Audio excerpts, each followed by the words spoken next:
인터뷰를 해보고 싶습니다.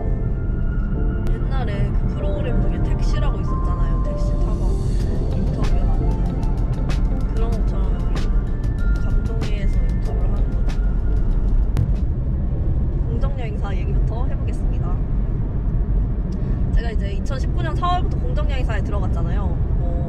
앞서 말씀드렸다시피 공정여행이라는 걸 제가 아예 모르던 시절이었기 때문에 그 개념에 대한 이해를 하는 것부터가 되게 중요했고요. 부딪히면서 배우는 거예요. 그래서 처음에 들어갔을 때 이제 제 위에 팀장님 사수가 계셨고 인원은 좀 단촐했어요. 대표님 그리고 회계를 봐주시는 실장님, 제 위에 사수 팀장님, 그리고 디자인을 조금 봐주시던 마케팅 쪽 팀장님, 그리고 저 이렇게 5명이었어요. 그때는 이제 5명도 회사가 되는구나 라고 생각을 했었던 것 같고, 그리고 이제 제가 제주도 사람이 또 아니다 보니까 그런 제주도만의 어떤 회사의 또 문화가 또 있을 거잖아요. 그런 게 되게 처음에는 낯설기도 하면서 재밌기도 했어요. 당시 저희 대표님과 실장님은 찐 제주도 분이셨고, 저를 비롯한 이제 팀장님들은 다 이주민이었는데, 아무래도 저희는 공정여행을 만드는 곳이다 보니까 지역이랑 되게 소통을 많이 해야 되는 회사였어요. 예를 들어 마을 여행을 만드는 거예요. 되게 그때 저희가 주력으로 밀고 있었던 게 평대리라는 동쪽 마을 여행이었어요. 그 마을에 사시는 로컬 삼촌이 나오셔서 막 마을에 대한 설명을 막 해주세요. 제주에서는 어르신들한테 보통 이렇게 부르는 공통적인 호칭이 있는데 그게 삼촌이거든요. 공정여행사에 다니면서 제가 좋았던 건 뭐냐면, 제주도 계속 저는 그 생각을 했어요. 나는 제주도 사람이 아닌데 어떻게 제주도 여행을 만들지? 라는 그냥 혼자만의 그런 편견 있잖아요. 내가 제주도에 대해서 잘 모르는데 어떻게 내가 제주도를 알리지? 막 이런 것들. 곳에서 일을 배우면서 제주도에 대해서 알 수밖에 없었고, 진짜 단기간에 제주 곳곳 안 가본 곳이 없이, 특히 이제 저희는 막 로컬 여행을 추구하다 보니까 관광으로는 절대 안 가는 그런 곳들을 많이 갔거든요. 그리고 새로운 여행지를 발굴하기도 했어야 됐고, 또 예를 들어 맛집도 그냥 진짜 유명한 인스타 맛집 이런 데가 아니라 진짜 로컬 사람들이 자주 가는 맛집 중에서도 단체분들도 수용이 되는 곳들, 막 이런 것들을 찾아야 되니까 어떻게 보면 업무 중에 하나가 이 제주도를 좀 돌아다니는 게 있었어요. 발굴하는 작업들. 근데 그게 사실 저 같은 사람의 성향에는 잘 맞잖아요. 저는 원체 돌아다니는 거 좋아하고 여행 좋아하고 새로운 거 경험하는 거 좋아하니까 너무 재밌는 거예요. 제가 막 사회생활 오래 해본 것도 아니지만 일이라는 게 처음에는 다 어떤 일이든 힘들거든요. 근데 익숙해지고 나면 일은 안 힘들어요. 근데 사람이 사실 좀 힘들잖아요. 그러니까 아무리 힘든 일도 익숙해지면 괜찮아지는데, 사람은 사실 익숙해지기가 힘들고, 예를 들어 나와 맞는 사람이 있고 나와 성향이 너무 달라서 안 맞는 사람이 있는데, 직장이라는 곳은 그런 사람들과 또 어쩔 수 없이 같이 시간을 보내면서 또 성과를 만들어내야 되는 곳이기 때문에, 저는 회사 다닐 때 일은 둘째치고 사람이 되게 중요하다 생각을 하는데, 공정여행사에서는 같이 일하는 분들과의 어떤 팀워크는 나쁘지 않았어요. 오히려 막 저희는 막 뭐 이것도 해보자 저것도 해보자 막 이러면서 의욕이 넘치는 약간 시기가 있었고, 근데 이게 또 제주도가 좁거든요. 제가 이걸 올리면 뭐 솔직히 처음에 누가 보겠어요? 제 주변 사람들이 보겠죠. 그러면 제가 너무나도 디테일하게 이야기를 하면 족주도기 때문에 좀 저에 위험할 것 같고 최대한 덜어내서 이제 공정여행사에서 왜 퇴사를 하게 됐냐면, 재밌고 좋은 점도 많았지만 한 1년이 좀 지난 시점에 코로나가 터진 거예요. 다들 아시겠지만 코로나가 진짜 모든 것을 멈추게 했잖아요. 일상을 멈추게 했잖아요. 여행은 당연히 멈추겠죠? 물론 저희는 이제 국내 여행이었기 때문에 그 제주도는 조금 코로나 영향을 뒤늦게 받긴 했어요. 그럼에도 불구하고 나라에서 이제 코로나로 인해서 모든 것을 통제하게 되었을 때 대처가 사실은 좀 안 된 거죠. 근데 이거는 뭐 그 회사의 잘못이었다기보다는 코로나는 진짜로 말 그대로 아무도 예측하지 못한 어떤 재앙이기 때문에 아무튼 여행업이 멈춰버렸습니다. 근데 여행사에 대해서 조금 궁금하신 분들도 있을 것 같은데, 저는 사실 대형 여행사를 다닌 게 아니라서 제 이야기가 얼마나 도움이 될지는 모르겠지만, 우선 기본적으로 뭘 하냐면 기획과 수배를 해요. 그리고 진행. 기획은 말 그대로 기획이에요. 어떤 여행을 만들 건지, 우리 고객들에게 어떤 여행을 보여줄 건지, 어떤 여행을 경험하게 해줄 건지를 컨셉을 잡고 기획을 합니다. 그리고 공정여행을 아는 기관이나 기업에서 연수를 와요, 제주도로. 그러면 저희한테 의뢰를 하는 거예요. 2박 3일 연수 일정표 좀 짜주세요. 3박 4일 여행 일정표 좀 짜주세요 하면 저희가 주로 가는 코스들로 컨셉을 짜서 일정 만들어서 드리면, 이제 그게 일정과 예산이 오케이가 되면 이제 수배를 해요. 전화해서 그냥 예약하는 거예요. 대형 여행사는 항공기도 뭐 이렇게 연결이 돼 있어서 뭐 이렇게 블록을 잡아서 해준다고 들었는데, 저희는 보통 소규모로 오시는 분들 대부분이라서 항공 홈페이지 들어가서 다 예약을 했고요. 식당 같은 경우는 전화해서 네, 어디는 며칠 몇 시에 몇 명 갈 거고요 하면서 이렇게 소통을 해요. 그렇게 그러니까 기획과 수배가 끝나면 진행을 하는 건데, 진행은 보통 직접 직원들이 하지 않고 이제 같이 연계된 가이드 분들이 있는데, 저희는 공정여행사라서 그 가이드 분들을 가디언이라고 불렀어요. 수호자라는 뜻이죠. 저희 가디언님들께 의뢰를 해서 또 가디언님들이 그 일정을 이제 진행을 해주시는 거예요. 그 이후에 이제 뭔가 정산 이런 것까지 하면 되는 건데, 몇 번 진행하실 때 따라간 적은 있어요. 어쨌든 저도 경험해보면 좋으니까. 그래서 제가 하나 기억에 남는 게, 울릉도에서 오신 어르신들 단체였는데, 그러니까 보통 마을 선진지 견학 이런 걸로 많이 오세요. 그냥 도착하셔서 같이 식당 가서 밥 먹고 삼다수 공장 가가지고 그거 이제 설명 막 듣고, 삼다수 공장에 가면 삼다수를 공짜로 줘요. 제가 그때 백팩을 메고 있었는데 막 그 어르신들이 막 물 이거 막 싸가라고 하면서 백팩에 막 넣어주시고, 그때까지 하면 1일차 일정 끝났는데 이제 그때 전 다시 그냥 빠지는 거였거든요. 근데 왜 기억에 남냐면, 그 울릉도 어르신들이 얼마나 이렇게 장난기가 많고 그러겠어요. 그러니까 좀 처음에는 조금 싫은 거예요. 약간 농담 많이 막 저한테 계속 농담하시고 막, 왜냐면 젊은 애가 나밖에 없으니까 막, 그러니까 약간 괜히 따라왔다 막 이랬는데, 나중에 이제 저는 이제 먼저 들어가 보겠습니다, 즐겁게 뭐 여행하세요 하고 이제 인사하니까 한 할아버지 분이 강냉이를 한 봉지를 저한테 주시면서 가면서 이거 먹으라고, 그냥 그런 기억이 남네요. 여행사 일하면서 재밌었던 것들은 이런 거 같아요. 사실 뭐 여행 만들고 내가 만든 여행을 사람들이 즐겁게 하는 것도 당연히 재밌지만, 그냥 일을 하면서 만나게 되는 사람들과의 어떤 그냥 별거 아니지만 소소한 추억들, 그런 것들이 그냥 이 일 재밌다라고 느끼게 해줬던 것 같고, 만족도가 낮지 않았는데, 아까 말씀드린 것처럼 코로나 터지고 이제 제가 한 몇 달 휴직 상태를 했었던 것 같아요. 근데 이것도 웃긴 게, 그 당시 때 이게 얼마나 심각했겠어요. 막, 나 이제 여기 와서 이제야 조금 자리 잡나 싶더니 코로나 이거 뭐야 하면서 이제 막 나 망했다 막 이렇게 됐을 거 아니에요? 근데 지금 좀 시간 지났잖아요. 기억이 잘 안 나. 아무튼 휴직했던 건 확실해요. 그래서 이제 그냥 아침에 그때 이제 쉐어하우스 나와서 이사를 갔었거든요. 이사 얘기도 해야겠다.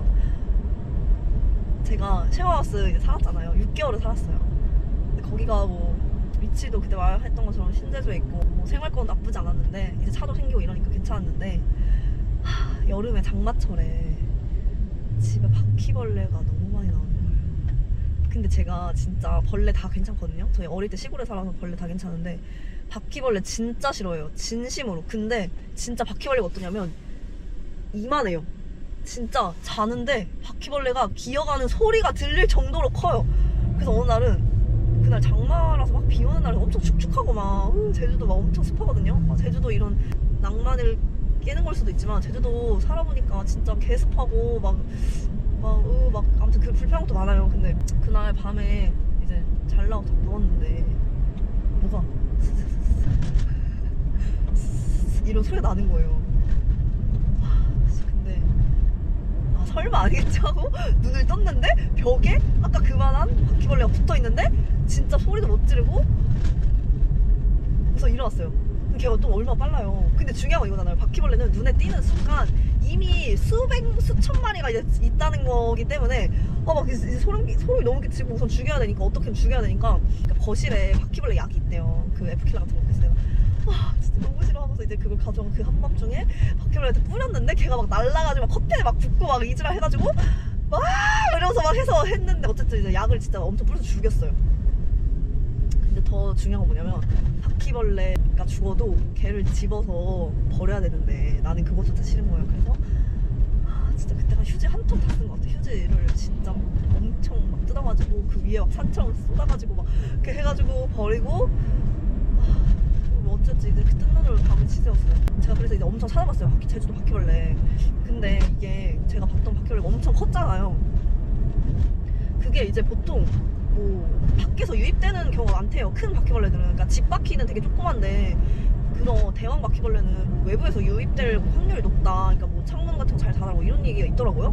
근데 그때 당시에 제가 살았던 그 집 옆집이 막 공사 중이었나 이래서 아마 공사를 하면서 플러스 습해지는 그런 것들이 이제 합쳐져서 이제 자꾸 집으로 들어왔던 것 같은데 그 이후에도 한두 마리씩 계속 나타나는 거예요. 그 좁은 그러니까 진짜 쉐어니까 뭐 집을 넓게 쓰는 것도 아니고 그냥 방 하나 내 공간이라고는 달랑 방 하나밖에 없는데 바퀴벌레가 그렇게 나오니까 도저히 못 살겠는 거예요. 그래서 진짜 저도 또 그럴 때 또 추진력 빠르거든요. 나 도저히 여기서 못 산다. 이래서 바로 또 이제 집을 알아봤어요. 직방인가 다방인가 그냥 그런 어플로 봤어요. 그래서 이제 또 위치도 엄청 고민이 되는 거예요. 그냥 생활권 때문에 그 신제주에 갔잖아요. 근데 솔직히 신제주에 살아보니까 또 안 좋은 게 뭐냐면 제주 같지가 않은 거예요. 이게 그래도 제주도에 왔는데 이건 또 너무 낭만이 또 너무 없다. 너무 여기 현실만 있다. 이래서 안 돼 해가지고 조금 더 시내지만 그러니까 시내와 외곽을 좀 걸친 곳에서 살고 싶은 거예요. 그 와중에 그래서 또 막 찾다가 찾은 곳이 제주도에 삼양이라는 곳이 있어요.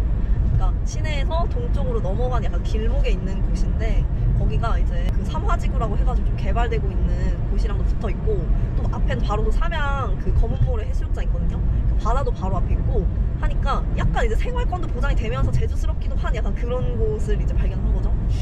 그래서 집을 보러 갔는데 흐린 날 갔거든요.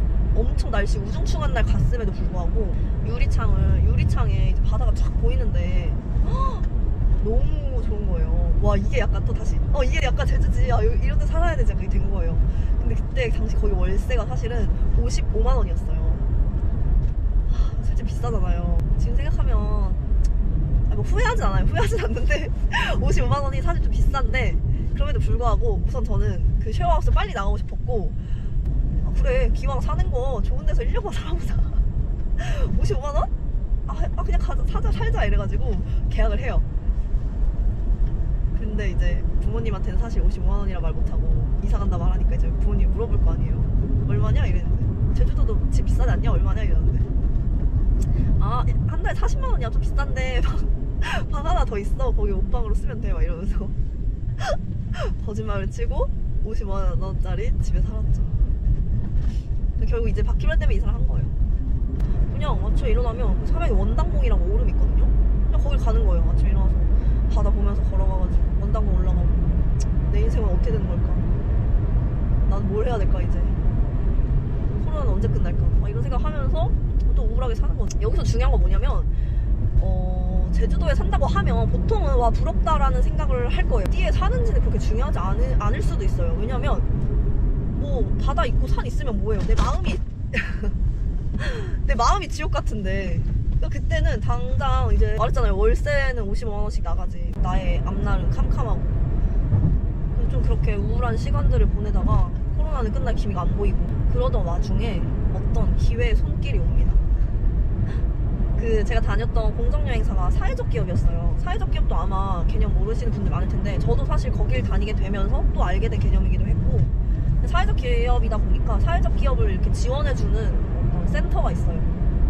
나라의 예산을 가지고 그런 기업들을 지원해주는 센터가 있는데 그 센터와 함께 진행했던 사업들이 있거든요. 팀장님이랑 그냥 안면이 있는 정도?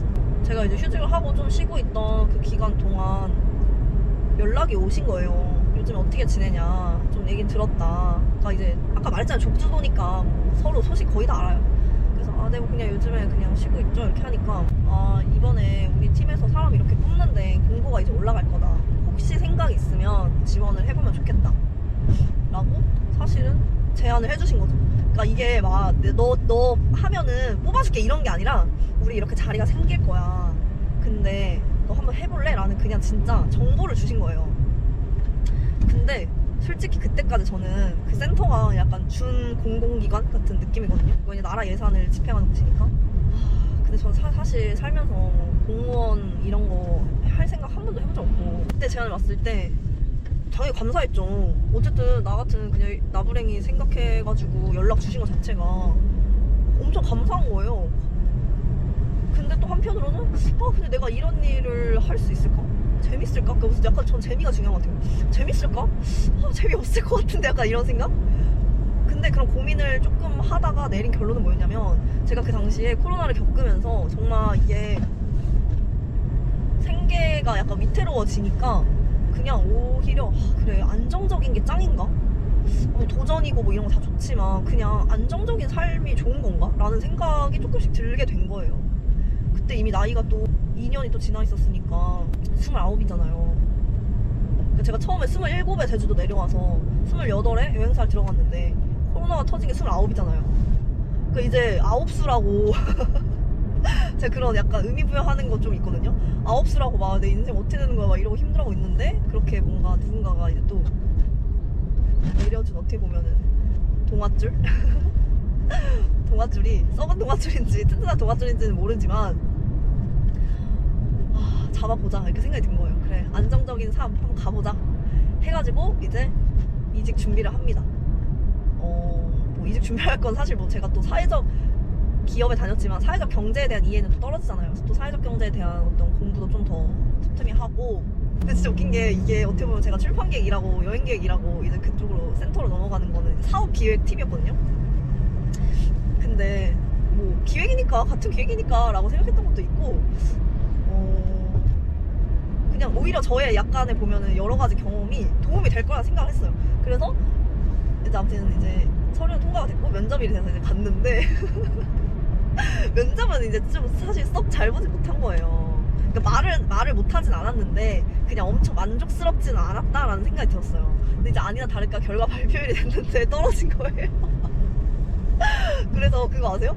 뭔가 이제 안정적인 삶 가보자고 이러면서 이제 그래서 했어. 근데 떨어졌어. 그래서 아씨 뭐야 하고 이제 우울해 있던 찰나에 그 저에게 이제 동아줄을 내려주셨던 팀장님에게 연락이 옵니다. 그러니까 이제 누군가가 선발이 됐을 거 아니에요? 제가 차순위였대요. 근데 그 선발된 분이 뭔가 개인적인 사정으로 출근 못하겠다고 하신 거예요. 그러면은 이제 약간 상식적으로 차순위에게 연락하는 게 맞잖아요. 그래서 이제 저한테 연락하신 건데, 저한테 이런 상황이어가지고 너가 차순위긴 하지만 재공고를 낼 거니까 다시 지원을 하면 좋겠다. 그때는 이제 어떡해요. 이제 선택할 그게 없어요, 여지가. 내가 좋고 싫고의 문제를 떠나서 이제는 뭔가 해야 될 것 같은 생각이 드는 거예요. 그래가지고 이제 재공고에 다시 지원을 해서 이직을 하게 됩니다. 이제 그 예산을 배정을 받고 그 예산에 대해서 어떻게 우리가 사업을 만들 건지에 대한 기획서를 쓰고요. 그게 이제 통과가 되면 그거에 맞게 이제 사업을 진행을 하는 거였는데, 보세요. 일이 다 어찌됐든 연관이 되는 거예요. 제가 글을 썼잖아요. 그래서 사업 기획서를 쓰고 예를 들어 보고서를 쓰고 또 끝나면 정산서를 쓰고 하는 것들이 당연히 그 틀에 맞춰서 쓰는 건 초반에는 조금 어렵지만 익숙해지고 나면 글 쓰는 거 금방 써요. 저에게는 그냥 그랬어요. 그래서 일을 배우는 거가 어렵지 않았고, 그리고 제가 재미없을 것 같은데 이렇게 생각했잖아요. 근데 생각보다 재밌었던 게, 그러니까 센터가 지원해야 되는 기업들이 엄청 많으니까 그 기업들을 또 만나고 미팅하고 또 컨설팅 하는 게 저희 그 팀의 일이었거든요. 그래서 그 컨설팅 때문에 진짜 여러 가지 기업 대표님들 만나가지고 같이 막 뭐 어떻게 할 건지에 대한 막 이야기 나누는 게 너무 재밌는 거예요. 솔직히 말하면 제가 하나의 회사에 들어가서 일을 하면 그 회사가 가는 방향성만 보고 그 회사가 하는 분야에서만 일을 하잖아요. 그런 게 아마 쌓이면 전문성이 되는 거겠죠? 근데 센터에서 일을 했을 때는 여러 가지 기업들에 대해서 조금씩 다 알아야 되니까 오히려 더 약간 폭이 넓어지고, 그리고 제가 언제 기업 대표님들이 앉아가지고 어떻게 마케팅 할 건지 어떻게 홍보할 건지를 얘기를 해보겠습니까? 그리고 그 당시 때 같이 기업 컨설팅을 도와주셨던 멘토님들과도 너무 많은 인생에 대한 것들을 많이 배웠고 일에 대한 것도 많이 배웠고, 그래서 사실 이직을 잘했다고 생각을 했어요. 드디어 안정적인 직장에 왔다. 그런데 제가 말했죠? 인생은 호락호락하지 않습니다. 그렇게 탄탄대로를 걸을 줄만 알았던 저의 삶이 그렇게 행복하지만은 않았다. 사실 오늘은 수요일이라서 지금 바로 회사로 간 게 아니라 잠시 이제 살 것들이 있어서 세화에 있는 하나로마트를 들렸다 갈 거고요. 그렇기 때문에 오늘 이야기는 여기까지 마치고 다음 시간에 이어서 해보겠습니다. 그럼 저는 이만 안녕!